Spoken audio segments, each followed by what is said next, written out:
All right. So step one of working on our ankle mobility and our squat depth is we want to work on being able to put the knee out over the toe this way. So find an elevated surface. I really like using a bumper plate. You could use a bench. I'll show you that variation as well. But I think just a slightly elevated surface is nice. You can even use the end of a deadlift platform if you have one in your gym. So you're going to place that front foot up onto a slightly elevated surface, and from there you're just going to rock forward. So you're going to try to drive that knee out over the toe really gently. You might feel a stretch in your hip as well, and that's okay. But the goal is to get a stretch in the back of your calf. You might even feel it into your hamstring. So you have this position. We want to make sure that the heel stays down the whole time. We'll go out, hold for about 10 seconds. 9, 8, 7, 6, 5, 4, 3, 2, 1. Come back, and then see if you can get a little bit farther. So you drive even farther forward. We want to do that on both sides. So that's going to be your first step in getting more ankle mobility and more flexibility.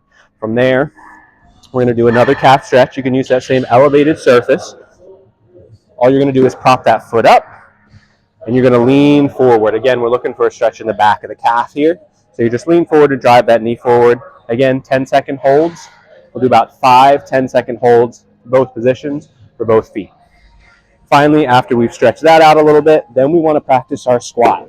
So let's get this out of the way. My favorite thing to do for getting better squat mobility is to grab a light weight, and you're just going to squat with that weight out in front. So that weight's going to counterbalance you as you go down. It's going to allow you to stay more upright, whereas normally when you squat, you have to lean over to keep the weight over the center of your foot. The weight out in front allows you to get deeper without falling backwards. So once we get into as deep a position as you're able to get into, you're just going to try to hang out there for a little while, okay? I like to rock back and forth, that weight way out in front. Now I've worked on this, so I can get really deep, but if you are struggling with the mobility, you might only be able to get to here, and that's okay. We just want to sit in this position for about 20 to 30 seconds, rocking back and forth, and then we're going to come out, and we'll do that at least 3 times, okay?